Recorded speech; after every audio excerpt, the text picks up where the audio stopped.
אנחנו נמצאים כרגע פה עם הנדל ג'ייסון. שאלו אותי שתי שאלות שאני רוצה לשאול אותם ונשים אותם בווידאו לגבי שני דברים. אחד, מה הייתה עליית הערך בחמש שנים האחרונות של הנכסים באזורים שבהם אנחנו משווקים? שתיים, איך הברקזיט או כל מה שקורה שם הולך להשפיע על ההשקעות שלנו שם. So, Andrew Jason, can you answer two questions? One of them is, what was the growth of the value of properties in the UK, in the area that we are working, in the last 5 years? If we look at, say, Liverpool is slightly behind Manchester in its figures that we're looking at. So you're looking Liverpool over the past 5 years, somewhere in the order of 20 to 25%. And it's difficult to give an exact figure because it depends which part of Liverpool we're looking at. Somewhere between 20 and 25%. If we look at Manchester, those figures are probably slightly higher. You could be looking at somewhere in the order of 25 to 35% in the last 5 years. And we can verify that by developments that we've sold in 2012, which completed in 2014, and which we have then gone on to resell in 2017. So, as an example, two-bed apartment in Manchester, 2012, 120,000, and we resold it at 170,000. So 50,000 uplift in that 5-year period. So getting my brain into gear, 50,000 on 120. It's what, close to 40%, something like that. So very verifiable the capital growth that we've seen. And one the analyst says that it's going to keep on growing. I think it will. I think it will. I don't think we will see the same level of growth. I don't think over the next 5 years we will see that level.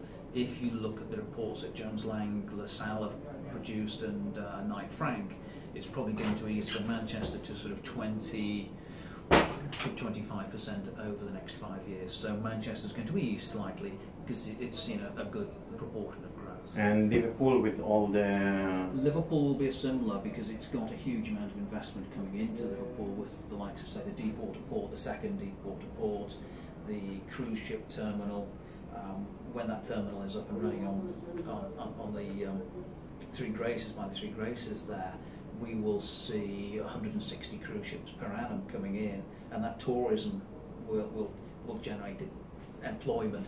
And to get capital growth, you need two things in my belief. You need employment growth and you need population growth, because that will drive the demand for the property. The other thing, personally, I think that's going to have an effect is the HS2 rail link. So when that goes up, you've got the HS2, which will go up the west side of the country.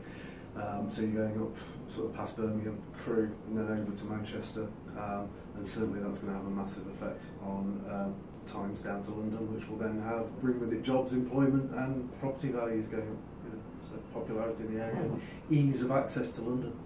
When you're saying GST, just for the Israeli people who don't know the term, it's the fast train? Yes, yeah, high-speed rail. High-speed rail. Yes, yeah. So what it will mean is certainly, times down to London. Even 20 years ago, I used to let to people properties in Leicester, which is over on the sort of Midlands and east side of the country, but they would rent in Leicester and work in London. And you're talking an hour and a half on the train. With the HS2, it's going to make those times even shorter, which then gives people the opportunity to work in London, but live in the areas of Birmingham, Manchester area, and those areas. So again, bringing it with it more popularity to the area, which will then increase the property prices. Good. So this is the first part of the questions that we asked. The second question was, how is the Brexit going to impact the... I don't think anyone, if they're truthful, can give you an honest answer, because it's that level of uncertainty that we're unsure of. I think if you look at the student model, I don't think it will impact student numbers in the UK at all. If you look at the economic crisis 2008 to 12, student numbers continued to increase. The students looked at it and thought, a better education will give me more opportunity to gain a better job and earn more money. As long as the government have that provision that overseas students are outside of the immigration criteria, on the basis that they will get a 3-year visa to come into the UK, do their study, and then go back to whichever country they originated from, it won't impact at all. Won't impact at all. One once told me that the British economy was great before the UN, the euro and everything, the British economy will be better even after the Brexit. So nothing would happen. It's an economy, strong economy, so for so many years. So I think if you look at the economy at the moment, even with the uncertainty of Brexit, even with the situation that we're seeing at the moment, with people getting on the back of Theresa May and resigning from the government, etc., you still look at the economy and it's growing. Yourself, you've been to Manchester, you've been to Liverpool, you look at the number of people in Liverpool 1 carrying bags and you think, there's no recession, there is no, the economy is growing, it's a strong economy. I've just seen today actually, there's a report out today saying rents virtually on the whole of the UK are still on the increase. And if they're on the increase, people have to pay those rents, and they can afford to pay those rents. So the demand's there, and the increase in rents are there because the economy's fine. So, myself, I think that Britain was never actually that bond with all the other European countries because the sterling stayed the sterling. It didn't get in the euro. We never took the euro over. You're right. Whereas a lot of the European countries adopted the euro as their primary currency. Britain, for whatever reason, stood alone and said, we'll keep the pound. And it has fluctuated. And I think we had the conversation that at the moment at sort of 4.8 shekel to the pound, now is the time to buy.